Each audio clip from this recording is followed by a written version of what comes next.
These were 9 experienced backpackers. You're telling me that they all got severe hypothermia? What was that?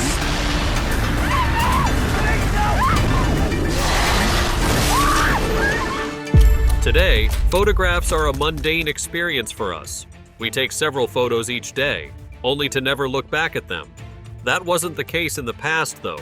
Each photograph taken was as valuable as gold. Considering their rarity, they were the artifacts of our past. On this photo, something shocking is captured. Join us as we reveal the latest photos of people who shook the whole world. Number 16. The chilling collection of Horatio Gordon Robley. One photograph has haunted Horatio Robley's legacy for over a century.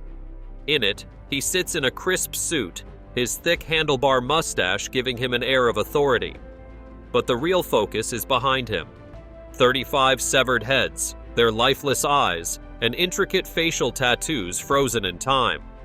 These are mokomokai, preserved Maori heads. Some appear remarkably intact, their ta moko, or tattoos, still visible. Others look far more unsettling, their lips pulled back, skin stretched and mummified.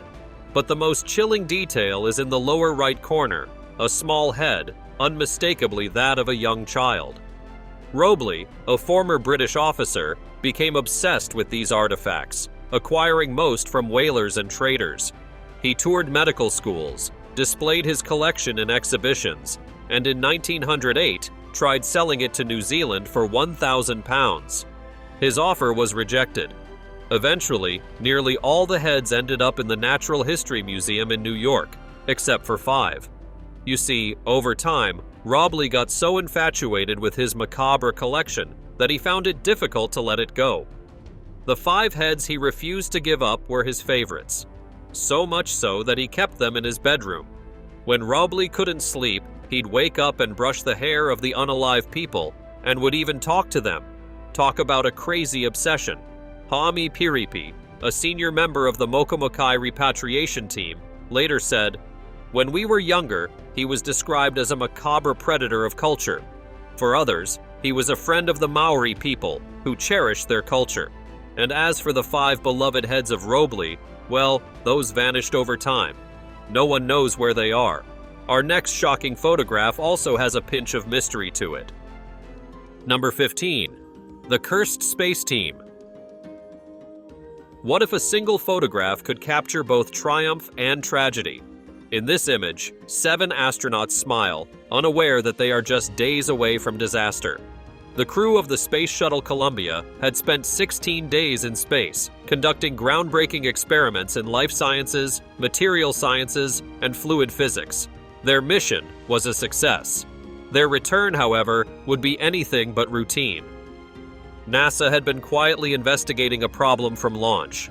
Just 82 seconds after liftoff, a piece of insulating foam broke off from the external tank and struck Columbia's left wing. Some engineers feared the damage could be catastrophic.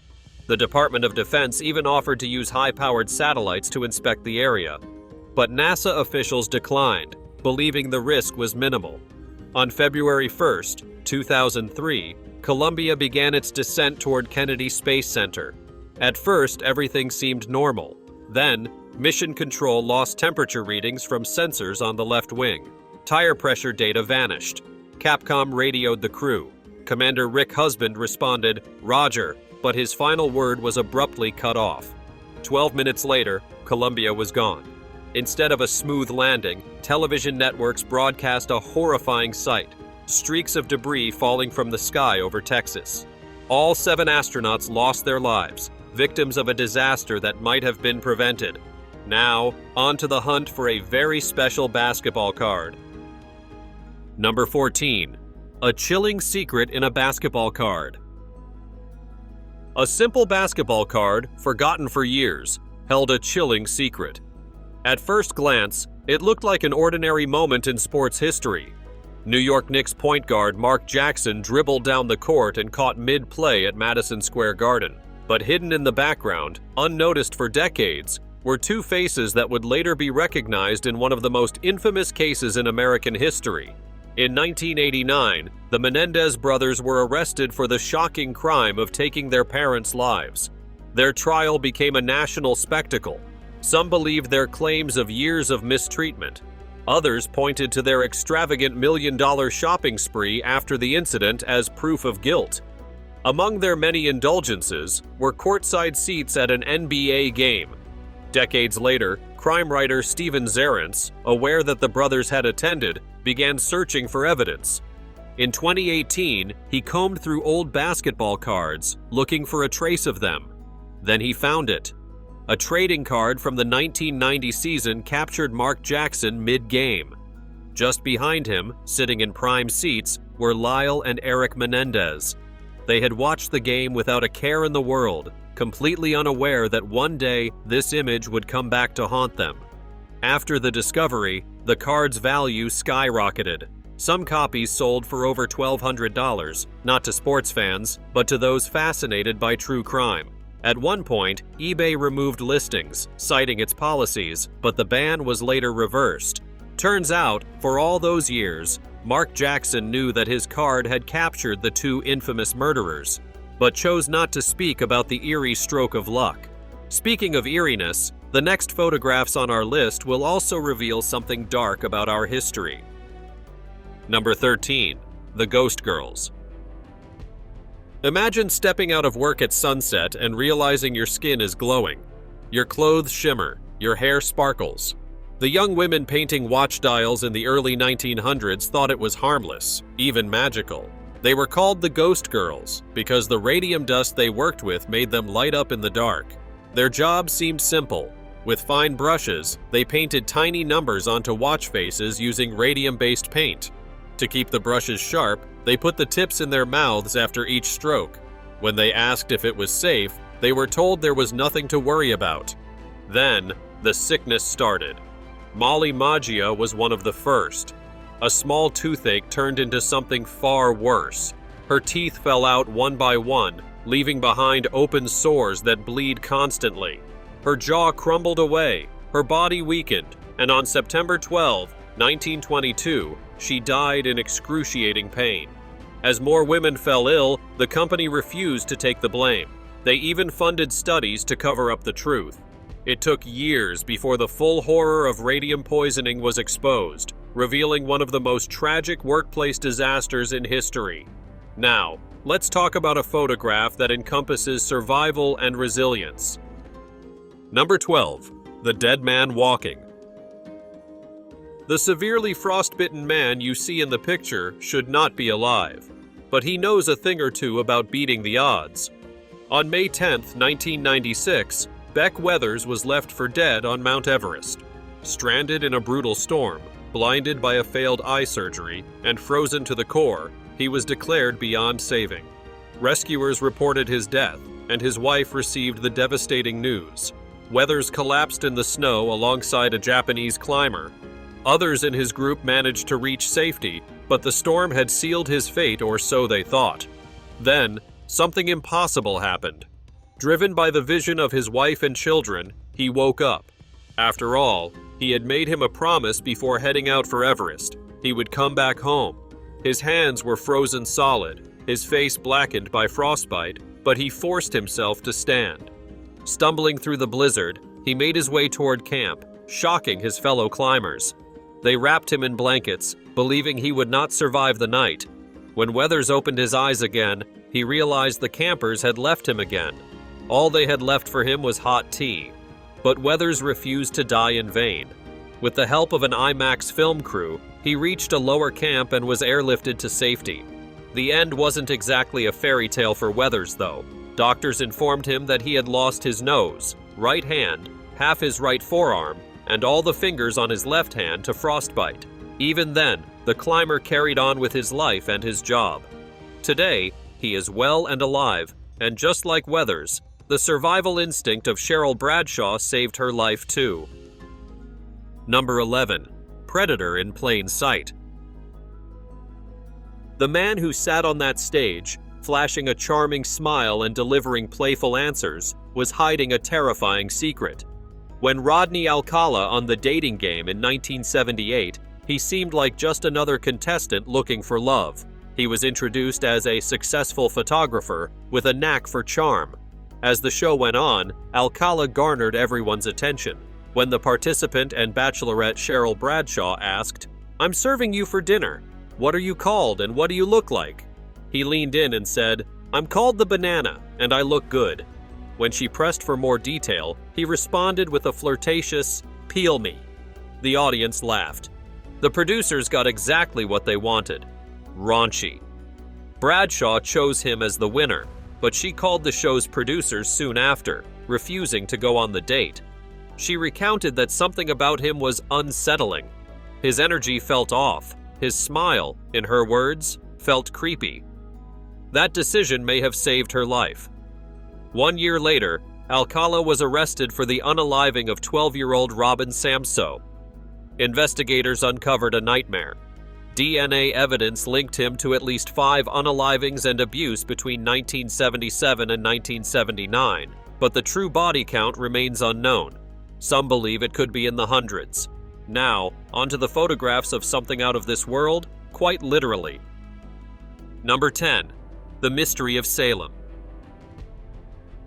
The morning of July 16, 1952, began like any other in Salem, Massachusetts. The coastal city stirred to life under a clear sky, the air thick with summer warmth. Inside a small photo lab at the United States Coast Guard Air Station, photographer Shell R. Alpert went about his usual routine, cleaning a camera at his desk.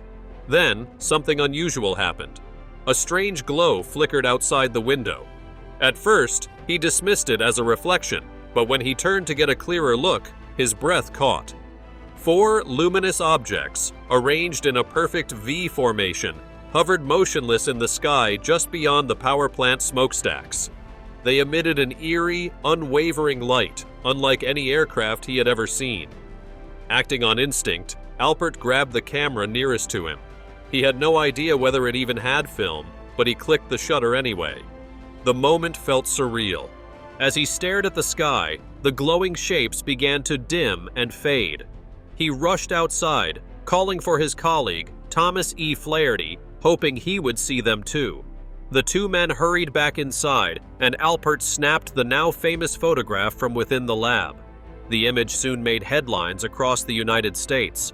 By the end of the month, the United States Air Force was investigating, and high-ranking intelligence officers arrived to question Alpert. He later recalled the relentless questioning, saying, "They interviewed me until I was going out of my head." His photograph was sent to Wright-Patterson Air Force Base for further analysis, and even the Pentagon took a deep interest. But no definitive understanding of the unsettling photos was ever published. Even then, like the infamous photos of the dead, Alpert's photo is an important piece of our history. Number 9. Creepy style of photography. The photographs are haunting. A mother cradles her child, frozen in an eternal embrace. A father stands beside his daughter, her eyes closed as if merely sleeping. At first glance, these portraits seem like ordinary family photographs until you realize one of the subjects is dead. In the 19th century, death was an ever-present reality. Epidemics like diphtheria, typhus, and cholera ravaged communities, claiming lives at an alarming rate. Grief became a way of life, and after Queen Victoria's public mourning of Prince Albert in 1861, elaborate rituals of remembrance became not just common, but fashionable. Before photography, families preserved memories of the deceased through locks of hair encased in jewelry, wax death masks, and paintings filled with symbols of mortality. But when photography became more accessible, a new kind of memento mori emerged. The daguerreotype, an early form of photography, allowed people to capture strikingly detailed images on polished silver. Though expensive, it was far more affordable than commissioning a painted portrait. As technology advanced and photographers became more common, the cost of these images dropped. Families across all classes could now preserve one final glimpse of their loved ones, turning death itself into a photograph. But as our next terrifying photos will tell us, not every moment is meant to be captured. Number 8. The Exorcism of Anneliese Michel. A bright smile, full of life. That is how Anneliese Michel appeared in her college photo. But the next images tell a different story. Her face becomes gaunt, her eyes sunken, her body frail. Anneliese Michel became a ghost. What happened to her? Anneliese Michel's life took a terrifying turn as she began experiencing violent seizures and hallucinations. Doctors diagnosed her with temporal lobe epilepsy and psychosis, but medication did little to help. Then came the voices, whispering, taunting, telling her she was damned. Her once strong faith became unbearable. She recoiled from crucifixes, screamed at the sight of holy water, and could not step inside a church. Convinced she was possessed, her family sought exorcisms. Over 10 brutal months, Anneliese endured 67 sessions meant to free her from what she and her parents believed were demons. The voices identified themselves: Hitler, Nero, Cain, Judas, figures condemned in history and religious texts. Her body deteriorated and her knees fractured from hours of forced prayer. At 23, she died weighing only 30 kilograms. Her parents and the priests who performed the exorcisms faced trial for negligence, but Anneliese never resisted the rituals. She believed she was possessed until the very end. The haunting photos remain, reminding us that not all smiles end in happy endings. Number 7. Deceitful burst of joy. A picture can capture a single moment, but it can also conceal an entire story. On March 17, 1973, a military transport plane landed at Travis Air Force Base in California. Families stood waiting, hearts pounding with anticipation. The war had taken years from them, but at last, their loved ones were coming home. Among the press that had gathered to document the event was Slava Salveter, a photographer for the Associated Press. As the plane doors opened, he searched for the perfect shot. And then, it happened. A man stepped onto the tarmac, and his 15-year-old daughter sprinted toward him with her arms outstretched, her face lit up with pure happiness.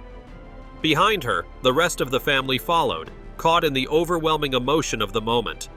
Vader captured it all in a single frame, the image that would become known as Burst of Joy. It won the Pulitzer Prize, symbolizing the end of American involvement in Vietnam and the hope of healing after years of war.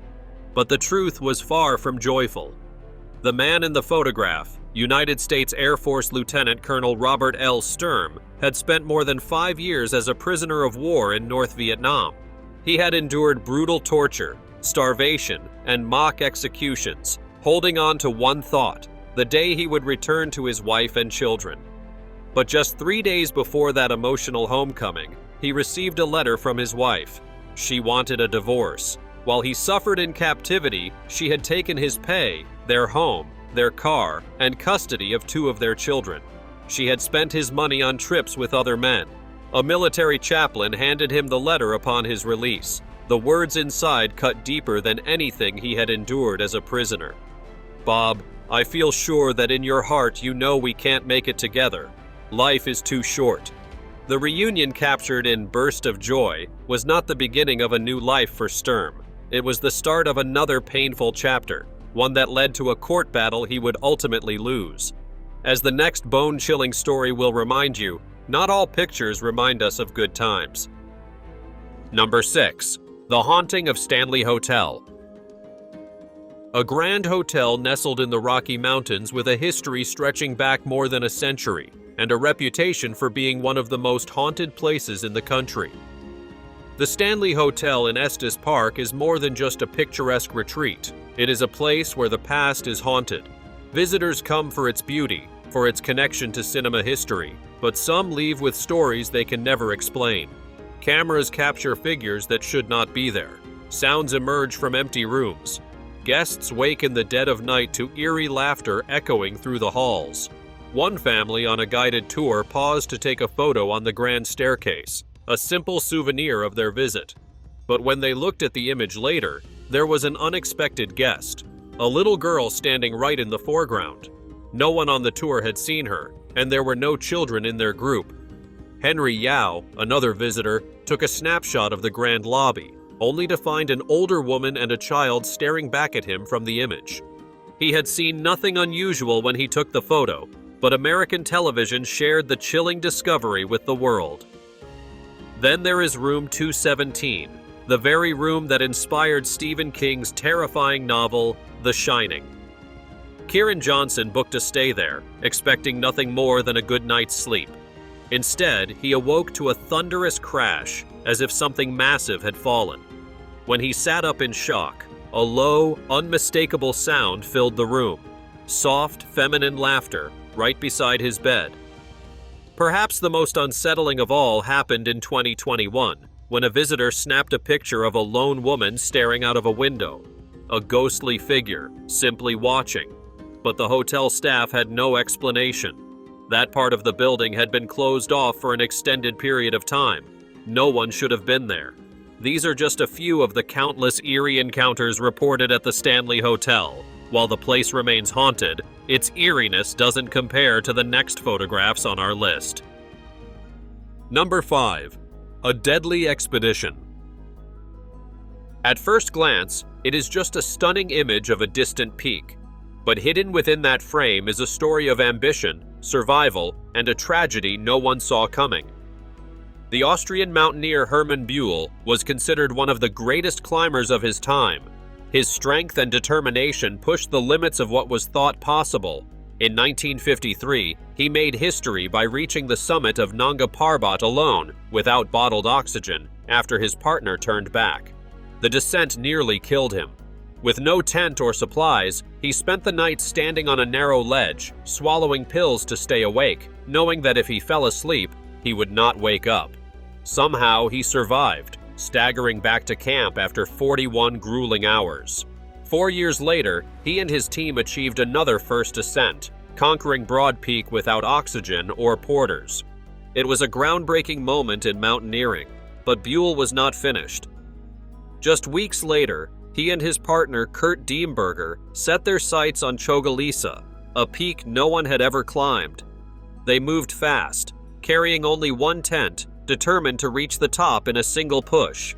Then, the mountain struck back. A cornice of snow gave way beneath Buell, and in an instant, he was gone. His body was never found. In the aftermath, Diemberger captured a photograph of Chogalisa, a seemingly peaceful image of ice and rock. But for those who know the story, it is something else entirely. A final haunting glimpse of the mountain that took one of the world's greatest climbers. Like the children in the next photograph, Buell couldn't fight what fate had in store for him. Number 4. Bleak childhoods. A playground should be filled with laughter, not the hollow silence of children hidden behind gas masks. But in this chilling photograph, childhood itself seems to vanish, replaced by something far more creepy. Taken in 1937, Victor Bulla's image captures a sea of children, their faces obscured by masks meant to shield them from unseen horrors. At first, it looks like a dystopian nightmare, but this was not a warning of war or a statement on lost innocence. It was a show of strength, a symbol of preparedness in the Soviet Union.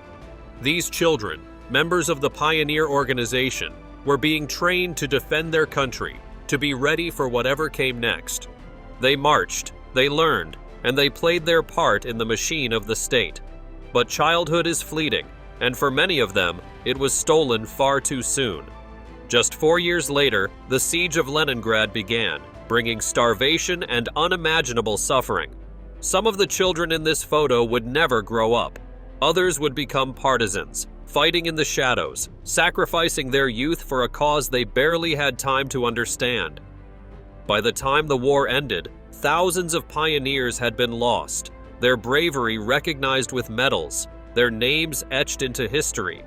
But no medal could bring back what was taken from them, the chance to simply be children. In another chilling tragedy, more innocent lives were lost to depravity too. Number 3. The bone-chilling photos from Dyatlov. What could make 9 experienced hikers flee into the freezing night, barefoot and half-dressed, slashing their way out of their own tent in terror?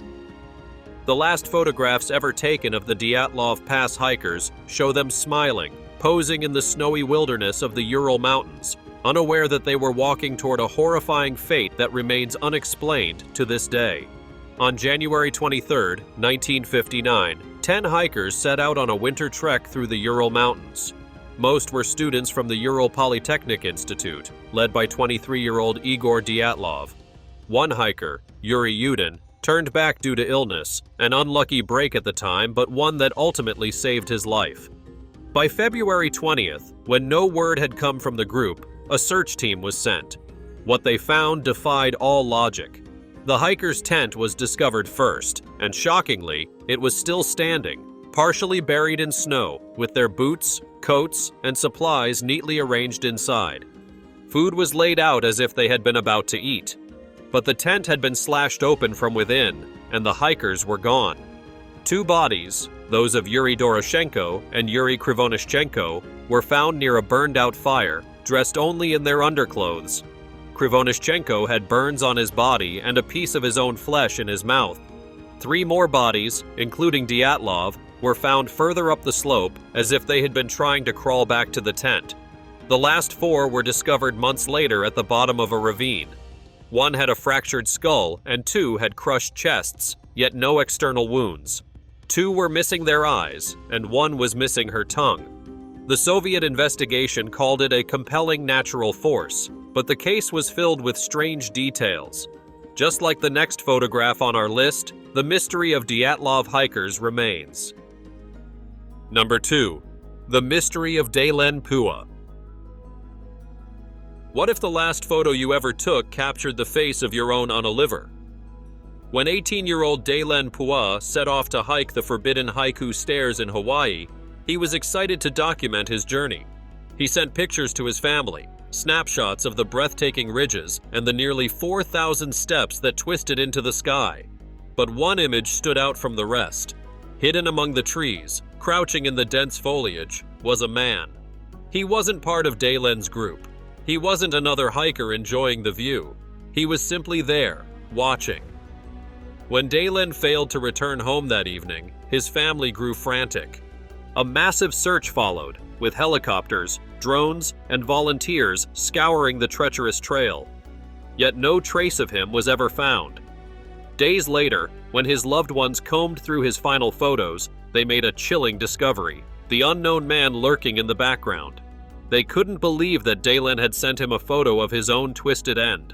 Had Daylenn unknowingly captured the face of someone following him? Was this man responsible for his disappearance? Almost 10 years later, the mystery of what happened that day remains unanswered. Now, onto the last series of chilling photographs. Number 1. Stanford Prison Experiment. On a quiet Sunday morning in August, a police car moved through Palo Alto, California, rounding up college students one by one. They were handcuffed, searched, and shoved into the back seat as curious neighbors watched. The sirens wailed as the car sped toward the station, where the suspects were fingerprinted, blindfolded, and locked away in holding cells. Each one sat in silence, confused and afraid, wondering what crime they had committed. But none of them had broken the law. They had willingly signed up for what they thought was a simple psychology study at Stanford University. What they got instead was a nightmare. Led by Philip Zimbardo in August 1971, the Stanford Prison Experiment was meant to study human behavior under authority. A group of volunteers was randomly split into 2 roles. Some became guards, others became prisoners. Within hours, the balance of power shifted in terrifying ways. The guards, dressed in mirrored sunglasses and uniforms, quickly embraced their authority. They barked orders and devised cruel punishments. The prisoners, stripped of their names and identities, were forced to endure humiliation and psychological torment. Photographs from the experiment reveal the horror. Prisoners huddled in corners, their faces filled with fear. Some stood blindfolded, stripped of dignity. Others lay curled on the ground while guards loomed over them. What was supposed to last 2 weeks collapsed in 6 days. The images remain a haunting reminder of how easily power twists the human mind. Thanks for watching. and we'll see you in the next one.